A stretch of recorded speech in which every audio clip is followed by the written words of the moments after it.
and it is now time for some adventures with Tiny Toon Adventures. Junkyard Dave, show us how it's done. Thank you. We'll try to show you how it's done. But welcome GDQ. Hello GDQ chat. I see you guys. I am joined by my girlfriend who's gonna help out with some of the commentary for this and Batman. She speedruns herself. She ran Batman. Speed ran maybe. But she ran Batman and she knows stuff. As a very quick introduction, if I sound like a zombie, it's because these last 200 days in the pandemic, I didn't get sick at all. And 2 days before GDQ, my body was like, so, unfortunately, we're a little bit sick and under the weather, but we'll do the thing. So, this is Tiny Toons.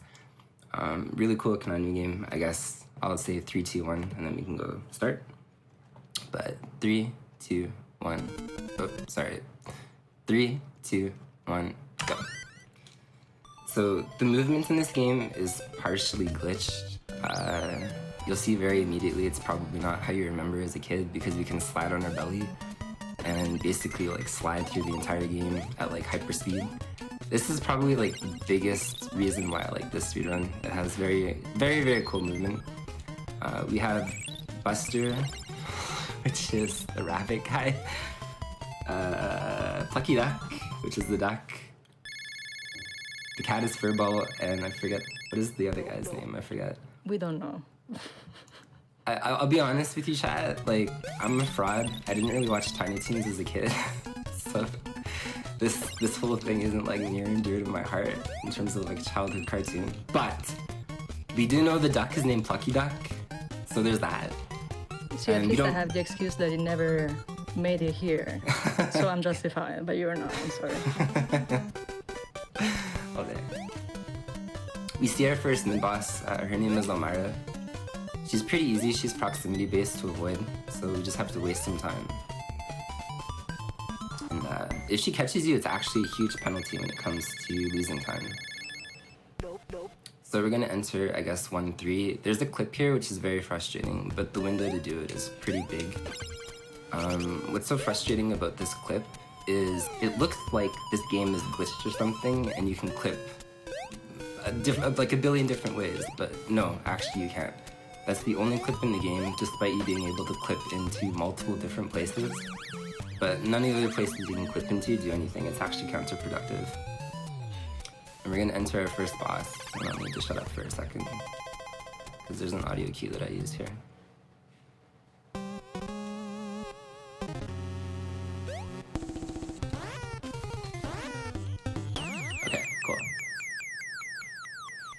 So we collect these keys or something. I guess they open up Montana Max's mansion.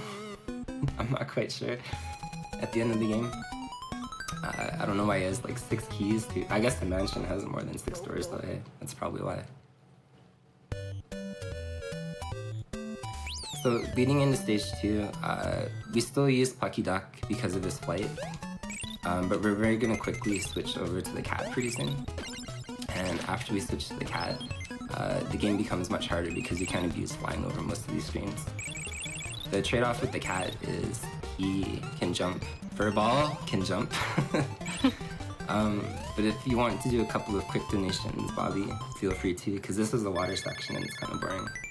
We have a $5 donation from Garrett CRW saying, "Hey Garrett, I just wanted to wish you good luck on your Tiny Toons and Batman runs and remind you that no matter what happens, nothing will be as bad as me calling by my name instead of Dave, except maybe doing it in the donation message." Thanks, Garrett. And we have a $50 donation from Jacobo the Chocobo saying, "Dave, rooting you on from a whole other time zone, do it for Hubert." We will do it for Gemfire. Maybe you could squeeze one more in if you can. We have a $5 donation from Andy Magandy that says, "Longtime watcher, first time donating. Love GDQ and all its supporters. You are doing a great thing. Keep it up, guys." Thank you very much. So again, Elmira, super easy. we just wait for her. She doesn't chase us if we wait there for about 9 seconds. Coming up here, we have an iframe. If you'll notice, right at the very beginning, he'll be flashing. I need to make use of those iframes to jump off this pirate and then jump off that thing without taking a hit. It's actually very sensitive. And coming into this screen, we're gonna shout out Hero82, someone that was in my chat who figured out a way to despawn this mouse's anvil, which is like the most problematic mouse, and it didn't despawn. Hero! What happened? Of course. Oh man, now we're gonna die. That's amazing. Okay, everything's fine. Everything is fine. Normally that despawns, that's funny. So we really want to keep the heart for the rest of the game. Well, too bad. No kidding, hey? So we have this pirate guy, and he is pretty easy to kill. But the best part about him is this mechanic in the game.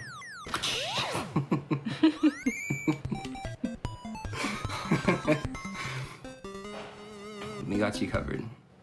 The slamming of the face. Thank you for showcasing that, because that's all I wanted to do. This was like we all feel better now. Thank you very much. Yeah, we had to show off just that one part.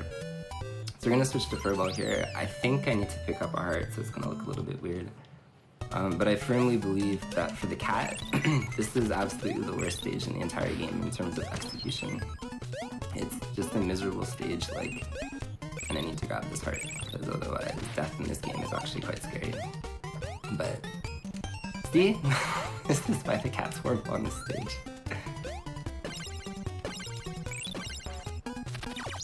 See? And that's why we grabbed the heart. If there was a stage that was gonna go bad, it was gonna be that one. But I guess what makes this a very tricky speedrun is every single jump that you're doing is actually variable height. So every single A press you're holding down for a specific or whatever amount of frames. So they're all very different. And death in this game is actually extremely scary. It usually sends you back like 2 or 3 screens or something at a time, which equates to about like a minute every single time that you die. Amara in particular is very scary because she sends you back to the beginning of the world. Every single time you have an Amara fight. We're safe here up until about 4 pixels, I guess, left of where we were standing. She's proximity based again, so she'll chase us. I have to think of how to do this strat because normally I have a heart here. I don't want to die on this bat like a fool. Okay. Oh, we didn't make it up. This mouse's hitbox is very dumb. We're gonna respect the mouse. Okay, we can go fast again.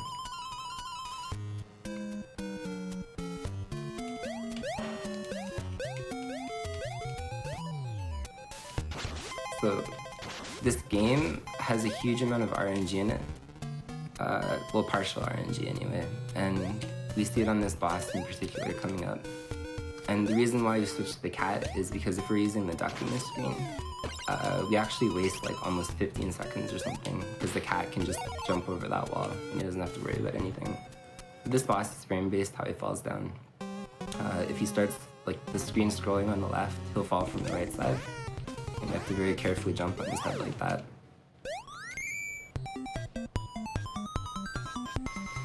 So, leading into Act 4,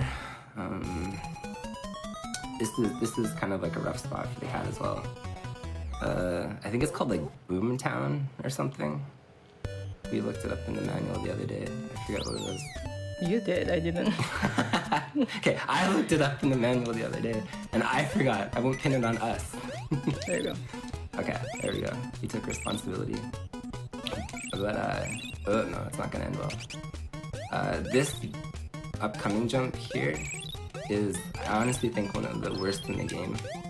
So I thought very carefully how to do this in a marathon setting, and we are going to be a bit of a chicken to make sure that we don't die in that pit. Otherwise, all of the other strats in this game are like to the record currently. But there's just no way. That one block that you land on is like the most cursed block in like all of NES blocks. Again, we abuse our iframes right off the start of that screen to make sure that we can jump through all of these guys. This screen is actually another pretty hard screen for the cat. Furball. I promise he doesn't name.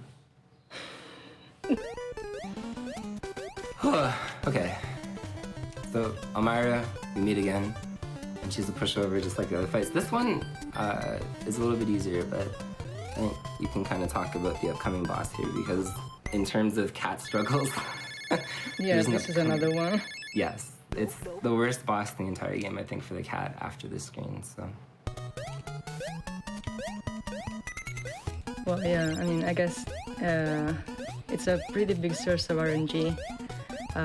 Because as you will see, the boss is basically a gorilla boss, and the point is to hit all the little monkeys that he will spawn, and you had to hit 2 per cycle, and that basically causes one of the platforms that the gorilla, as you can see, is standing on to fall. And the objective is basically to remove all the platforms. Problem with this is that when the gorilla stomps the ground, it causes you to freeze basically, and if you cannot move, that's a bit of a problem, of course, because of course you cannot hit the monkeys on the head anymore, and that will cause you to lose cycles. And best way to approach this is, even if it doesn't look like so, is to grab the wall on the left, because at that point you don't have your feet on the ground anymore and you're safe from being frozen. See, that's exactly what I was talking about. But look at them. Okay, so the monkeys, they fall randomly, and all three, the last 3, basically walk themselves off the ledge like that. I was thinking, it's not like that. Dude, it's literally marathon luck. I was literally thinking, like, that one monkey is gonna, like, spawn up on the... No, never. Dude, never. Of course not, man. Like, why would you expect good things to happen? Never. Nah. Good things don't happen in Furball. Feels bad, man. This stage, we collect these little go-go dodo things. In terms of the speedrun, if you... Ooh! Okay, well, we get to collect them again because apparently we don't know how to land on the ledge. But I was going to say, Mr. Bobby, if you would like to read 1 or 2 more donations, you're probably okay. All right, I will. We have a $50 donation from a tired Shawnee that says, really proud to see you on the big stage, David. I would say do your best, but we know you always do. Much love from your little brother who is looking up to you. Donation goes to Junkyard Dave's Choice. Thank you. And we do have a $5 donation from Birdman and Pistache that says, best of luck, Dave. You're going to do great. Thanks, Birdman. Appreciate that, too.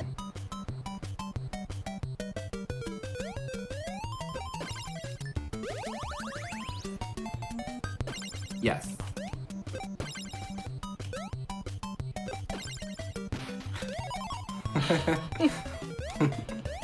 Hamster, you almost killed me laughing.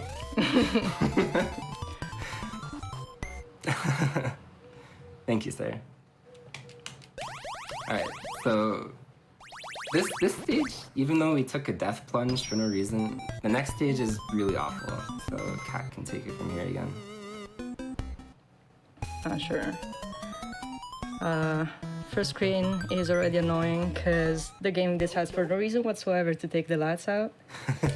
So you're left in the dark wandering. Problem with that is that you have to, while trying to go fast, avoid hits, avoid stuff falling from the ceiling, avoid enemies. That was pretty smooth. So there's a lot going on.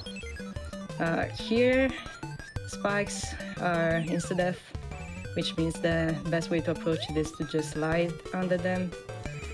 Eventually you can take some damage from one of those guards and you can kind of run through, but that's a little risky and it wastes a heart, so not worth it. And this is on the vertical section, just try not to get hit. That's perfectly fine.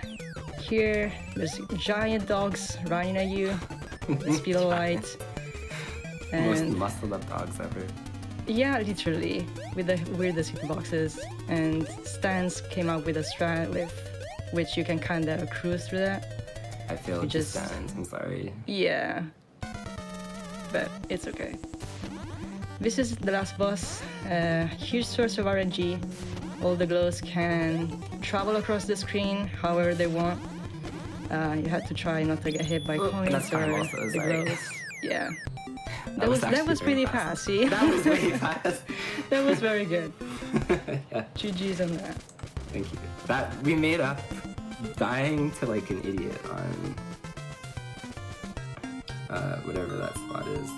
So.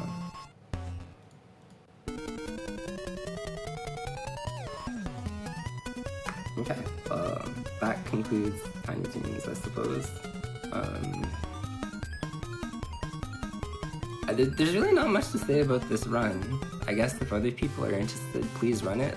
I'm like one of just a few people that have run it in like the last few years. So, it's a very fun speed run, but it doesn't see a lot of traffic. But you can always check out, I guess, other people that run it. But you know what? In terms of stuff, I'm happy because this honestly is actually a very unsafe marathon run. But I guess we'll set up for Batman because I'm running Batman right afterwards. And we'll see you guys in a little bit.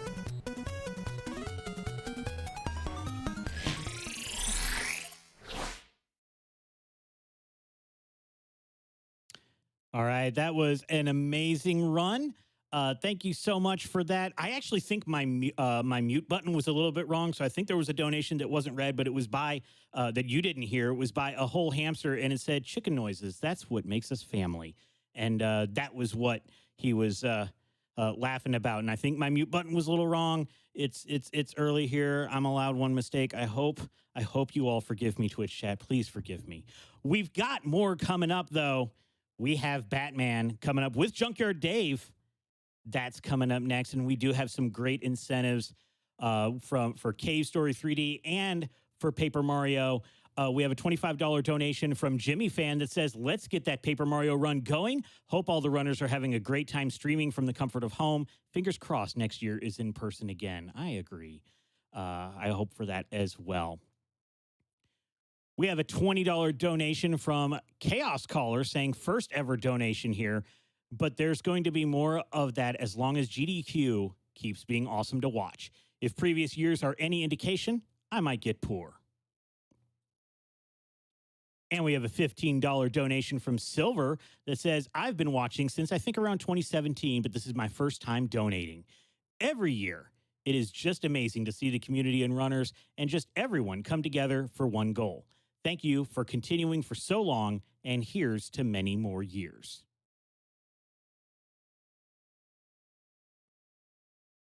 We have a $20 donation from Silent Luvia that says, every year, I am so happy when the GDQ events start.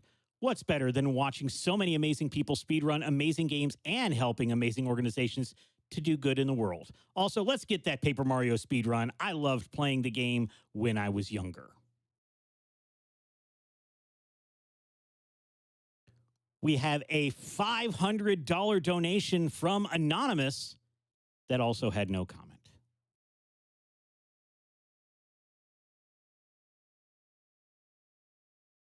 And we have a $250 donation from Bananavala. Hopefully I got that right. That just says, show me that Paper Mario. How are we doing on the Paper Mario? Let me go check. Paper Mario, we have just crossed the $44,000 mark out of the $50,000 we need. So we only need $6,000 more dollars to be able to unlock our first bonus game of the marathon. I want to see that.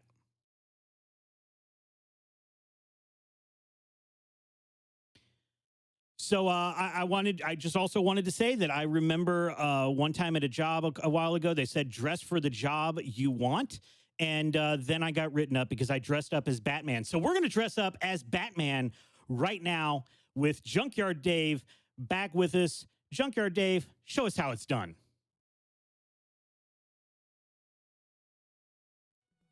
Thank you, buddy.